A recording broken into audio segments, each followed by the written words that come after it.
Read, nigga! Read! Hey, this number makes me depressed as shit, so please subscribe. Watch the entire video before following me in the comments. Discord, Twitter, Twitch are all in the description. Please join the Discord, I'm lonely. The year was 1995. I had not been born yet, so by default this year was trash. Imagine being sick during the summer.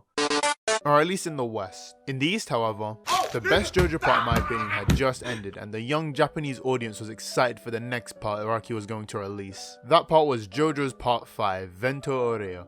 The part of some of the most intense and stunning stand battles in the series. There was an emphasis on team battles as the once generic stand abilities of Part 3 that are made to have specific abilities in 4, which led to groups finding out ways to cover each other's weaknesses like the group of Chocolata and Seko. Chocolata's ability Green Day working well with Seko's stand ability. The stand name is Oasis. Oranges is an idiot. As Green Day requires height to work and The stand name is still Oasis. Oranges is a retard. being able to dig underground and being immune to Green Day. The emphasis on teamwork also plays a part into the main theme of Jojo's Part 5, connections and bonds, something the main villain lacks which contrasts with Giorno. Giorno has multiple traits that make him likable. I, however, am a contrarian.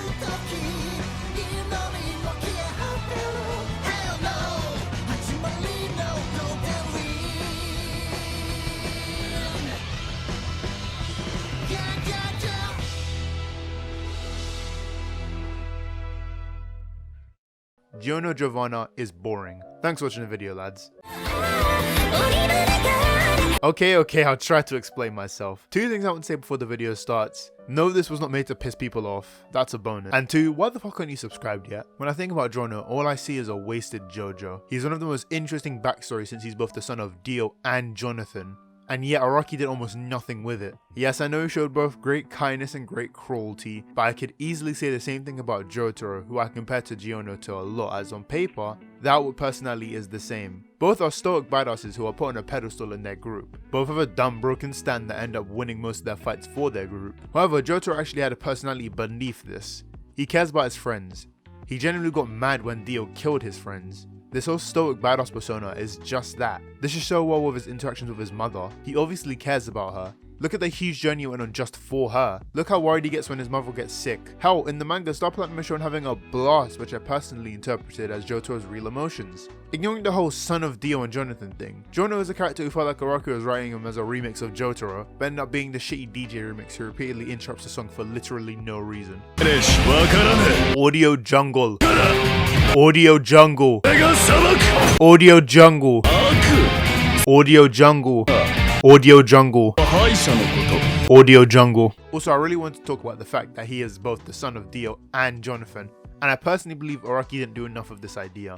We saw this at the start of the part of Giorno stealing Koichi's suitcase, but after this, Giorno never displays any traits from Dio other than cruelty, I guess? But even then, all of these acts of cruelty, except one, were other things Jojo's, mainly Jotaro, had done. Now, a lot of people would say that this was a person Giorno genuinely hated, but I never got that feeling until the end. Actually, that's something I could say about any fight that involves Giorno. Your mom gay! I'm joking! Stop! Stop! Stop! He always knows exactly what's going on in all situations, along with the same stoic face. Sorry, I mean stoic, guys. Come on, put the guns away. Something about him was always weirdly different comparing him to other Jojos, and it wasn't the fact that he was Italian and had a slender female body type. I swear Giorno's hair was the prelude to the infinite rotation, I swear. For a bit of context, I ended up watching all 5 Jojo parts at once, so I couldn't help but feel disappointed in Giorno when comparing him to the other protags. Silly viewer, women can't be protagonists. Giorno had to follow up Josuke, in my opinion the 3rd best Jojo. From episode 1, Josuke's personality had been set out to the viewer as a gentle delinquent with a heart of gold.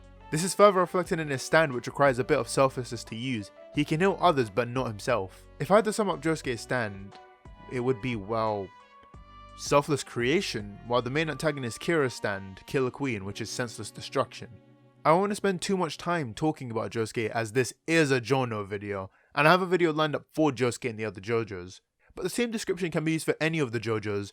Joseph, the best in my opinion, the cunning trickster who had to use his head to outsmart literal gods. Jotaro, a delinquent with a kind heart that had a stoic front he puts up. Jogal. Hell, even Jonathan had an actual personality, while generic. He still had one and it was still entertaining. I can't do this with Jono as he's literally just. He's the stoic guy that does the right thing. His theme, Jojo! I'm not going to ignore the dream he has, but this also shows the wasted potential of the morally bankrupt Jojo again. Hell, honestly, Jiro might look boring just because of the other characters around him who are infinitely more entertaining, like Bruno and Risotto. And don't even get me started on Golden Experience is dumb broken. Alright, no more beer outros, I'm sorry. Before I talk about the nonsense of the original version, I want to clear up a misconception. Golden Experience Requiem was not a Deus Ex Machina. Wait, did I just defend something I didn't like? Orochimaru gives the user what it wants at that current time. Giorno wanted to beat Diavolo and was given an ability just to do that. If you want a more in-depth look at this concept, Xbox made a good video on the topic, link in the description. While I did defend the Requiem stand, however am definitely bored oranges, and as everyone who watches my videos knows, I am a complete cunt. Gold Experience has the ability to create life, or do fucking everything apparently. He uses objects to create any living life form, and then these living organisms are invincible. Also, he can punch a person and make their senses go berserk, which leaves them wide, and then he can also turn objects into body parts that allow him to heal his teammates and himself. Let's also not forget that time he literally brought someone back to death with said healing. Josuke had a glaring weakness with the stand. Jotaro had a range problem which he compensated with rifle bullets. Giorno had a weak stand with bad durability, ignoring the fact that durability in JoJo's is a useless stat in most cases. His low power isn't even a negative when he can do all of this nonsense. While I can name a bunch of stands that would challenge the other protags, I literally can only see one stand being Giorno via his Requiem. Orochi said something about not being happy with the direction Part 5 was going and ended up making changes that went against his original plans. But as I always say, just because there's a reason for something not being good doesn't mean I cannot critique it. But yeah, no, since my video is negative, I'm simply just doing this reviews and nothing else. Hey, you're not supposed to be in this room. You need to get out. Hey man, I thought Part 5 was pretty good.